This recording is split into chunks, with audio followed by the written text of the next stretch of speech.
now what we need to do is set up your Facebook page, different to your profile. All right, and this is going to enable us to do advertising, and it's also going to give you access to the Audience Insights tool, which is invaluable.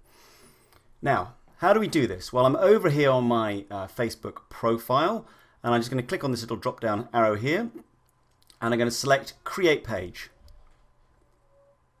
And it's going to bring up local, business, or place. Click on that. And here you want to start filling in the details and just click on Get Started.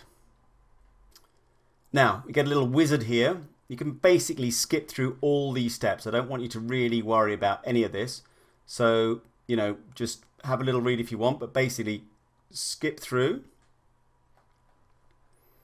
There's the profile picture. We can set this up at any time. So let's just skip this now.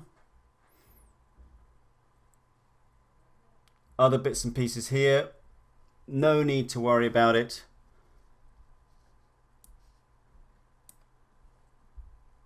Skip through everything, and finally we end up on my new page. Now, this is the Tim's Hot Deals Facebook page now. This is where I'm going to put all the good stuff about my business, all right? I can put, I can post things, I can have likes on here. Now, I do not want you to get bogged down in any of this whatsoever at the moment. All we might want to do is add a cover and add a profile picture. And if you want to do that, I encourage you to have a look at a website called Canva. canva.com, where you can find it's a fantastic tool. It's completely free for adding in these various images. But once you've done that, you are done. There's no need to fiddle around with this kind of stuff anymore. So congratulations, you got your Facebook page set up, and now I want to talk to you about the Audience Insights tool. I'll see you in a second. Okay, so this section is all about our customer. Who is our ideal customer? We've got a product. Now, who is the perfect person who's actually going to buy this? This is the holy grail of marketing. Clearly, I've got a product. I basically just want to go to my perfect customer, present it, and not waste any time on anybody else, okay? This is a huge topic, and I don't want you to get bogged down. I don't want to get too worried, because I'm going to show you in a bit how we're going to use Facebook targeting to laser in on these people.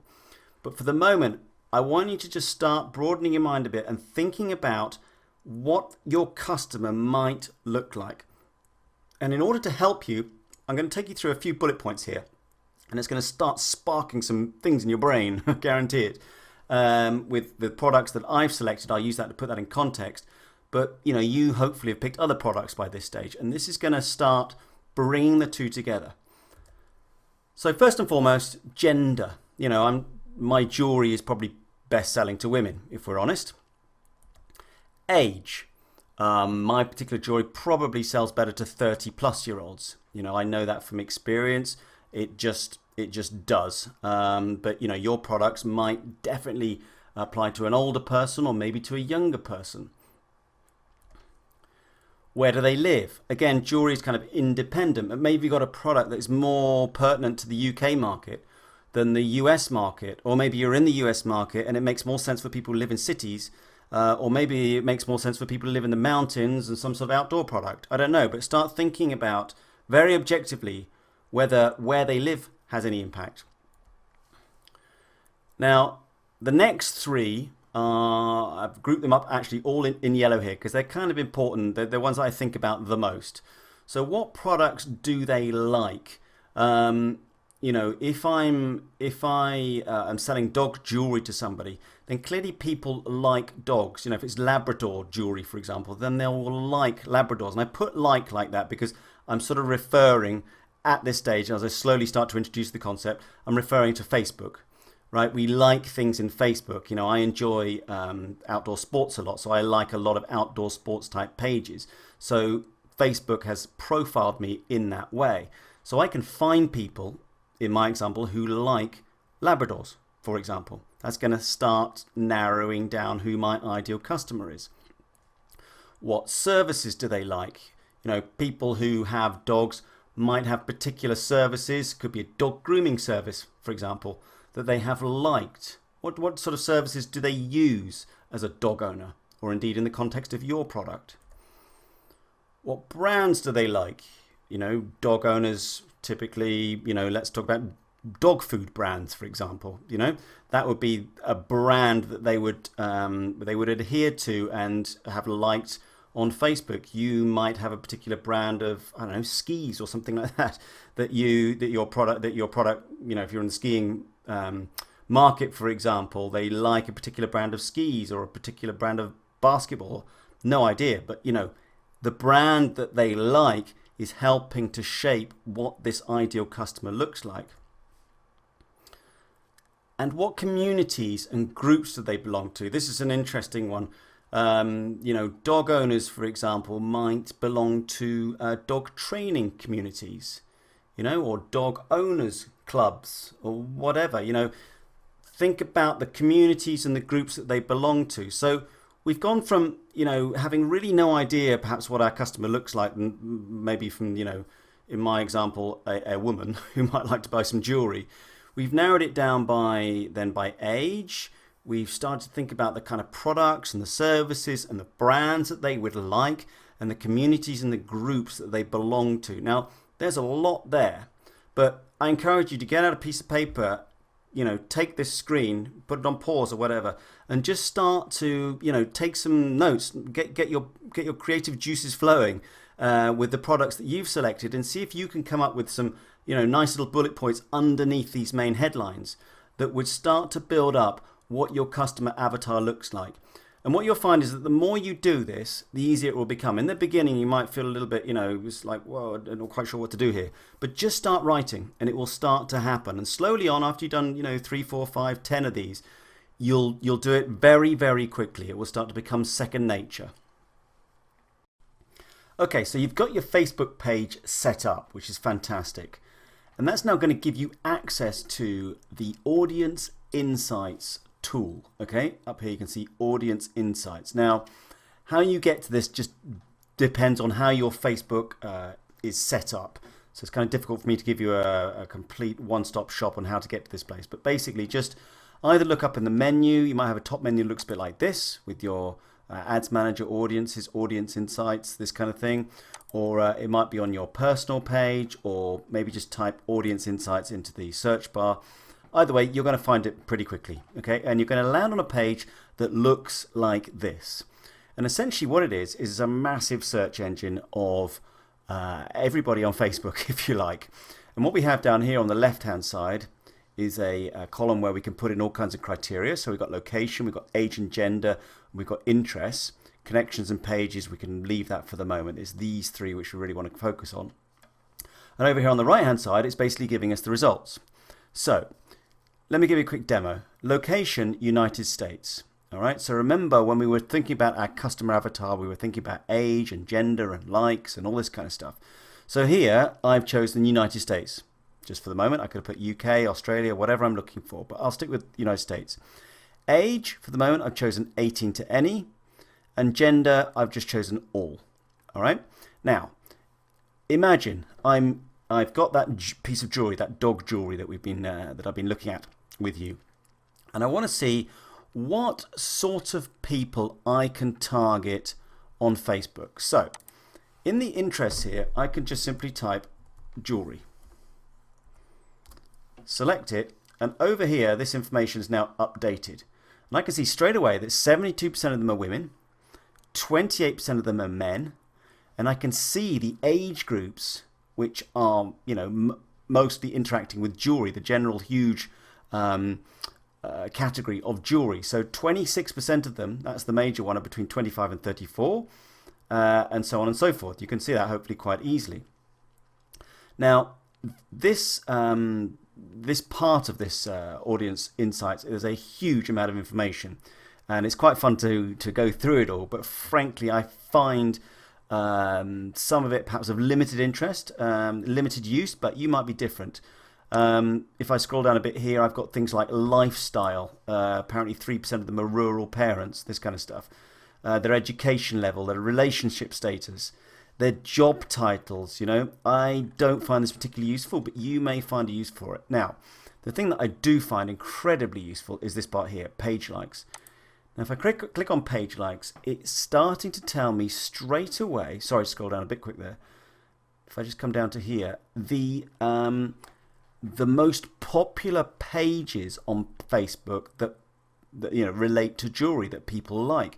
So we can see here, for example, the Mint Julep Boutique, or Just Fab, or Inspired Silver. So what we can do is we can target people, for example, who have liked the page Inspired Silver, as, that's basically somebody saying, yes, I'm interested in jewelry. Now, what I can do as well, obviously, is if I just come back to demographics, I might want to now just focus on women. Click on women. All right, so there we go. All the men have disappeared. And I said to you before, I would generally focus in my example on women aged 30 and above. So now we start to see the demographics changes, and maybe the page likes now are different because we're looking at a 30 plus as opposed to all women. So if I scroll down here now, yeah, we've got some different stuff in here. Yeah, we've got what is this? 12 tomatoes. I don't even know what that is. Tip hero. By the way, if you click on any of these, it's going to take you to the page, to the Facebook page, so you can see exactly what it's like.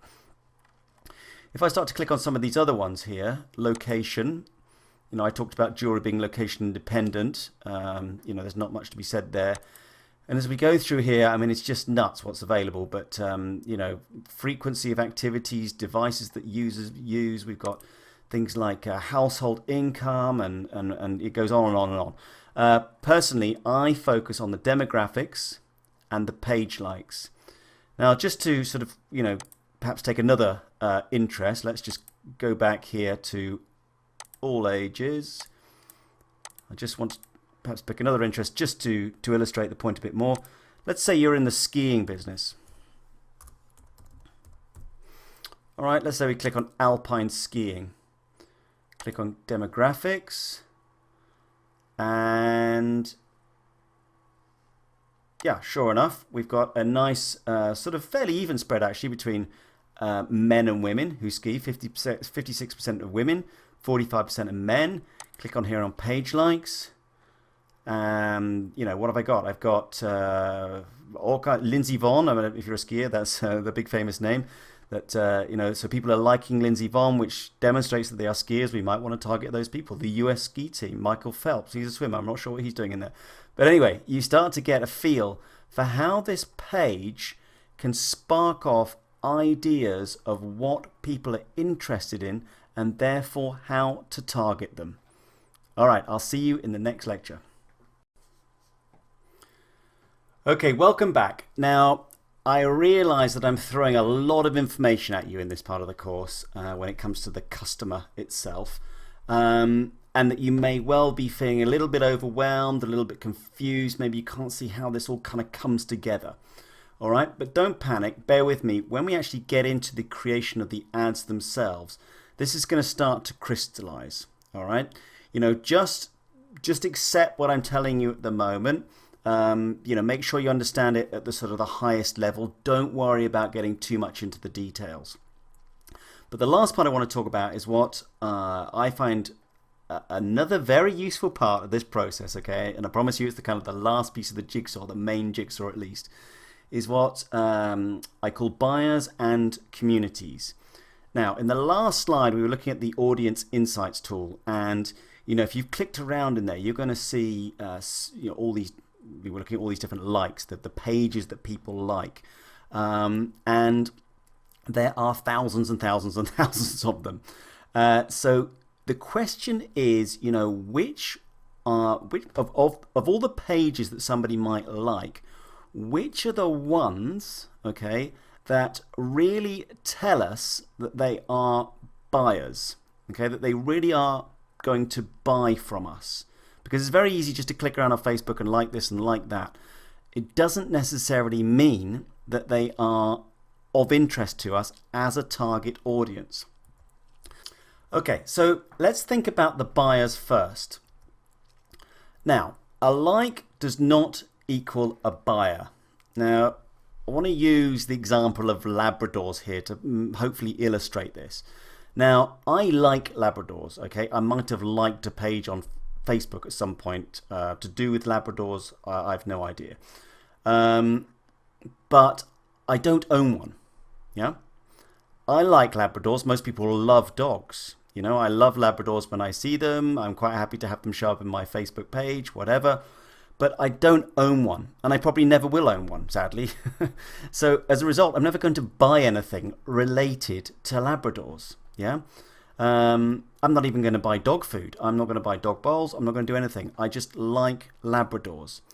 So how can we find on Facebook the people who don't just like Labradors, but actually own them?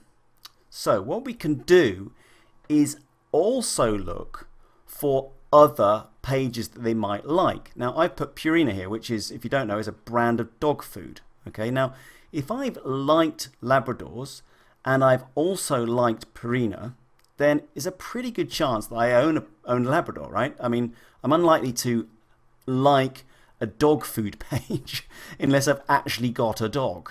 Yeah, so there are certain things that will tell me or tell us, on Facebook whether somebody really does own a dog or not. There's another one that I use quite a lot, which is called BarkBox. Now, BarkBox is one of these sort of subscription delivery services where you sign up and dog owners sign up, and every month they deliver to you a box of all kinds of goodies for your dog. Right? It's kind of a fun concept. It's very popular. Great business. Again, if I've liked BarkBox and I've liked Purina and I've liked Labradors, then we start to see probably a profile of person that genuinely has a dog, that genuinely has a Labrador, let's say. And now I can present to them in my adverts my Labrador pendant, for example, whatever, right? Now I'm talking much more to the right people. I'm using my ad spend much more wisely. So, take that concept with any of the products you have and think about what it is that would genuinely confirm, if you like, that they really do own a dog or do this activity or whatever it is, whatever it might be. Have a really good think. Take your products and just use what I've taught you just there to think about the types of people that are really going to buy your products, the ones that you can really target. And when we get into the Facebook ads, and we're not far away now, you're going to see exactly how this works.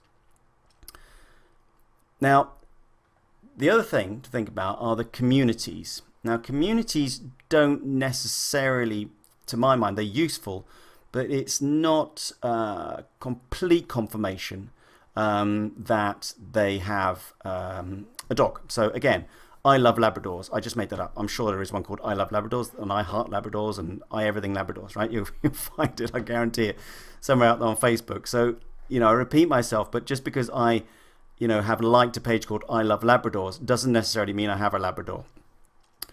But Labrador Rescue, yeah, there's a lot of rescue dog pages, for example, on Facebook. Now, if I've liked a rescue page, that is far more confirmation, really, that I like Labradors. I'm passionate about them. I want to, save them. I'm much more involved in